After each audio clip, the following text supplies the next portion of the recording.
Hi everyone, it's Tallulah Talks. Welcome to Killer Wednesday. I know it's been a while since I've done any of these videos. I've just not had the energy. I will now be returning to the YouTube platform over Facebook, and hopefully they won't take any more of my videos down. And also I want to preface this by saying that I will be discussing psychology and mental illness in terms of the perpetrator of this crime. However, I am not in any way justifying her actions. I'm not giving her any excuses. It just helps me understand her brain a little bit better. So today we are going to be discussing the crimes of Lisa Montgomery. So basically in 2004, Lisa Montgomery killed a young woman who she had kind of befriended. She cut her baby out. She was caught like a day later. The baby was safe, healthy, and in 2021 Lisa died by lethal injection. So I'm just going to go through this whole story with you, and we're going to talk about her background, the crime itself, and the psychology. So Lisa was born February 27th, 1968, and her mother Judy was unfortunately addicted to alcohol at this point, and because she drank during pregnancy, this then caused brain damage to Lisa. Her real dad was in the military, and so he wasn't really around much. It never said whether her mum and dad were together or anything like that. I just know that she had a stepdad. Lisa and her half-sister Diane grew up in a very abusive home, unfortunately. There was physical and sexual abuse, which occurred daily. They were both beaten with brooms, belts, along with just other cruel punishments that they went through. Allegedly, as part of their punishments for whatever they had done, the girls would have their mouths taped shut and were put outside in the snow for like hours at a time as a form of punishment. Lisa's sister, later described her mother as manipulative and evil. At the age of 8, Diane was actually taken from the home and placed in foster care. However, Lisa was left behind. She was just 4 years old. It never says anywhere why Diane was taken from the home and not Lisa. It's slightly confusing as to why one child would be taken, one child wouldn't be. But at this time, it was the 70s. Maybe the rules were different back then. She did have other siblings, and they confirmed that Lisa's stepdad, who was living in the home at the time, was a very violent alcoholic who beat and raped Lisa on the daily. Lisa was also raped by many of his friends from age 11 onwards, and at age 13 her stepdad had built a room specifically to rape her in his trailer. This was because that he could rape Lisa in private with no one disturbing them. And at this time, alcohol was also in the trailer, and Lisa used this to get through what she was going through. At 14, Lisa's mum discovered what was going on. She had caught the acts taking place, and at this time she actually threatened Lisa with a gun because she believed in herself that Lisa had seduced her stepdad. It was also at this time that Lisa's mum began trafficking her daughter to the kind of wider community and to kind of workmen, so they could do work around the house for free in exchange to sexually abuse her daughter.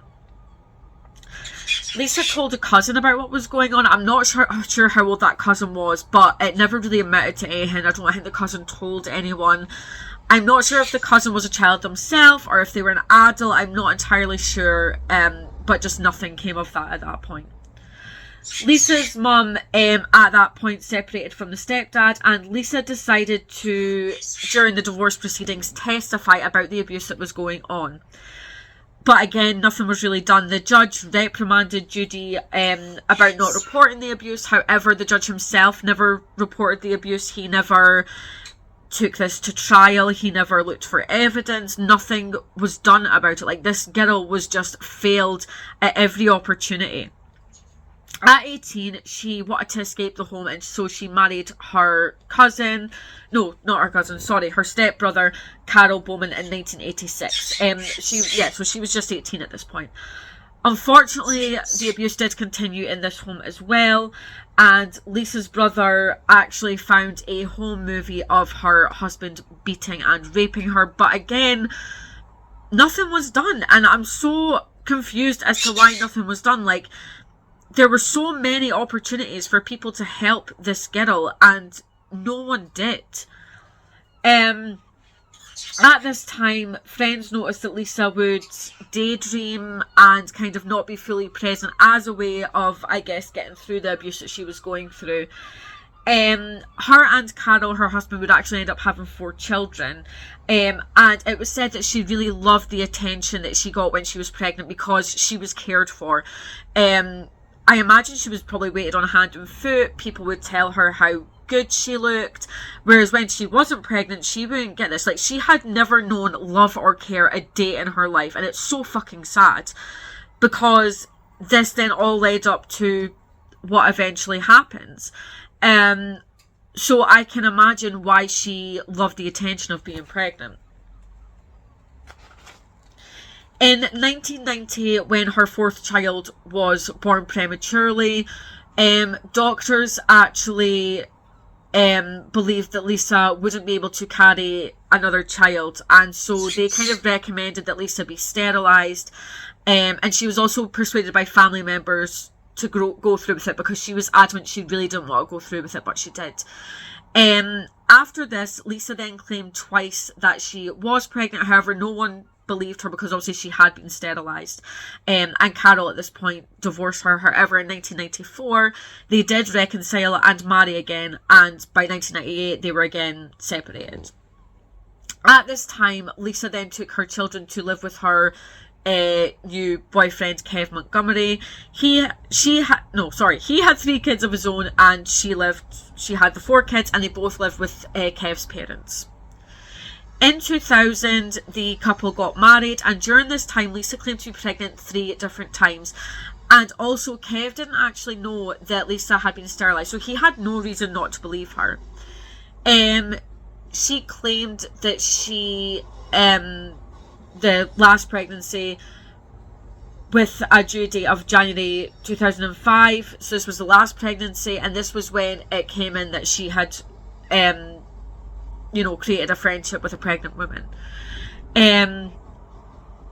Kevin believed each time that she claimed to be pregnant, he had no reason not to believe her. However, she told him for one of the pregnancies she had an abortion, and then she also had a miscarriage to cover why she wasn't carrying to full term, why she didn't have a baby. Carol actually planned on exposing Lisa in court. It was like a custody battle, so he could get full custody of their children, and this was set for January 25th, 2005. In November 2004, Lisa called Carol to basically tell him that she would prove him wrong and that she did have a baby on the way. Along with the trauma of just her whole life, essentially, and her suspected mental health and also her brain damage, she then felt pressure to produce this baby, and that led to the events. On December 16, 2004, Lisa entered Bobbie Jo Stinnet's home. However, they had met online previously. Lisa had pretended to be a woman called Darlene Fisher, who was interested in buying a puppy from a litter that Bobbie Jo's dog had at that time. At this time, Stinnet gave Darlene her address, and they both agreed on a time to meet. December 16th, Stinnet's mum, Becky, had gone in to check on her daughter because she was heavily pregnant. She was 8 months pregnant, and found Stinnet lying on the floor in a pool of her own blood. She, at this point, called the police. She described the scene, and paramedics unfortunately couldn't resuscitate the young mother. An Amber Alert was then sounded to find the unborn child and the Toyota Corolla that had been described being at the home. This was really odd, and the Amber Alert almost never happened because they are initially used for children. We know what the children look like, we know what they were wearing that day, we know their name, their height, etc. But the Amber Alert did go through in order to help find this baby to make sure it was alive. There was no signs of forced entry into the home, which actually means that Bobbie Jo knew her attacker, and there was evidence of a very violent struggle. Bobbie Jo had been strangled from behind, and blood on her feet actually indicated that she had regained consciousness once her stomach had been cut open. They found foreign hairs in her closed fist, which indicated that she had fought and pulled her attacker's hair club out. And there were cuts on her hands, which was from defensive wounds. She was hit on the bridge of her nose in a fight and the right side of her head, and then she was then strangled again, and that is what killed her. Word got out online about the murder, and one member of the online community actually contacted the police. They remembered a woman called Darlene contacting Bobbie Jo about buying a puppy. So the police actually tracked the IP address, and it actually belonged to Kev and Lisa Montgomery.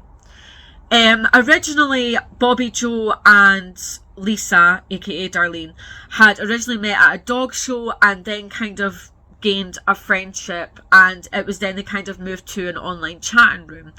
At this point, Lisa was pretended to be pregnant. Bobbie Jo was obviously really pregnant, and they kind of bonded over that. December 17th, police visited the home of the Montgomery household in order to question Lisa. And at this time, they actually saw a car that matched the description that they were looking for. They then went into the home, and they found Lisa just kind of sitting on the couch watching telly. She was holding a newborn baby, and they actually noticed that the baby had a cut over their eye. She then told the police that the baby had been delivered at a local birthing centre. This is also what she had told her husband. She then went down to the police station. They just wanted to question her some more, and she actually told the police that she lied and she had in fact given birth at home.